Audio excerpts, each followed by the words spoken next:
Love is complicated. I used to think it was simple. You find someone, you fall in love, you commit, and you live happily ever after. But life isn't a fairy tale. It's messy, it's painful, and sometimes, it breaks you in ways you never thought possible. I, 32F, have been married to my husband, Chris, 36M, for 10 years. Chris is a good man, stable, kind, and loyal. We've had a steady life together. But somewhere along the way, the spark we once had dimmed. We became more like roommates than lovers, and I felt invisible in my own marriage.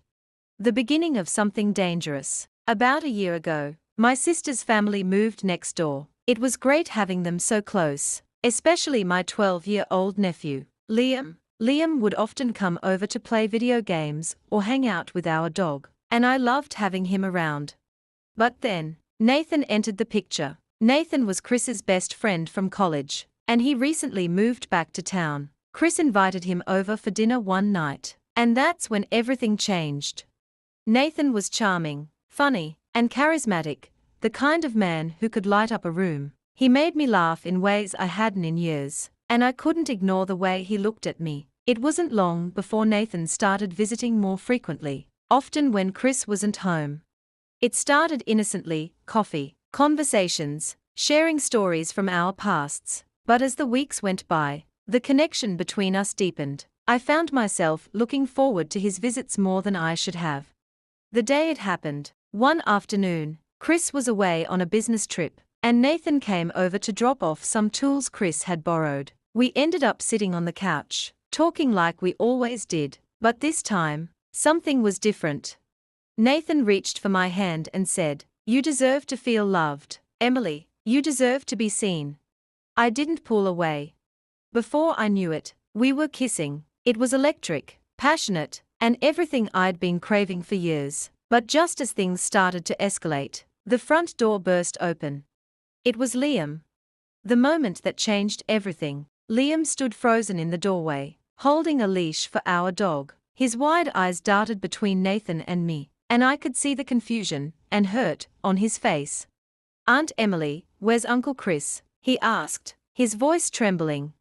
I jumped off the couch, my heart pounding in my chest. "Liam, this isn't what it looks like," I stammered, but even I didn't believe my own words. Nathan, looking equally panicked, muttered something about needing to leave and rushed out the back door.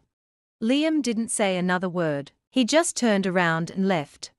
The fallout. That evening, my sister called me. "Liam said he saw someone at your house with you today. He said it wasn't Chris." "What's going on, Emily?"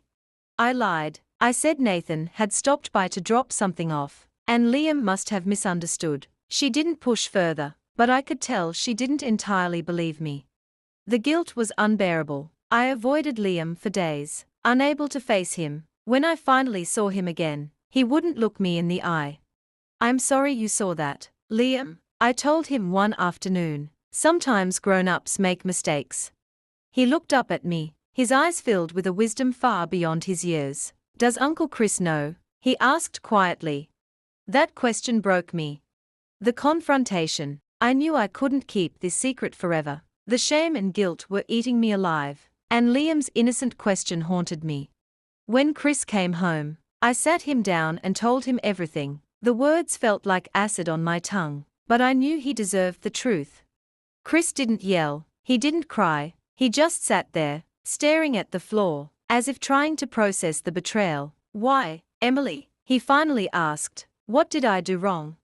I didn't have an answer. "It wasn't about you," I said, "it was about me." I felt empty. The aftermath. Chris moved out the next day. He said he needed time to think, and I haven't seen him since. Nathan tried to reach out to me, but I blocked his number. I realized that what I felt for him wasn't love. It was an escape from the emptiness I didn't know how to fill. As for Liam, he's slowly warming up to me again, but I can tell he sees me differently now. I've lost the respect of someone I cared deeply about, and that hurts more than anything. Where I am now, it's been 3 months since that day, and I'm still trying to pick up the pieces of my life. I've started therapy to figure out why I let things get so bad and why I made the choices I did. Chris and I have had a few conversations since then, but I don't know if our marriage can be salvaged. All I know is that I'm trying to be a better person, not for anyone else, but for myself. The lessons I've learned. Love isn't just about passion and excitement. It's about commitment, trust, and communication. I failed on all those fronts, and now I'm paying the price. If you're reading this and feeling neglected or unloved, don't do what I did. Talk to your partner. Seek help. Don't let a moment of weakness destroy everything you've built.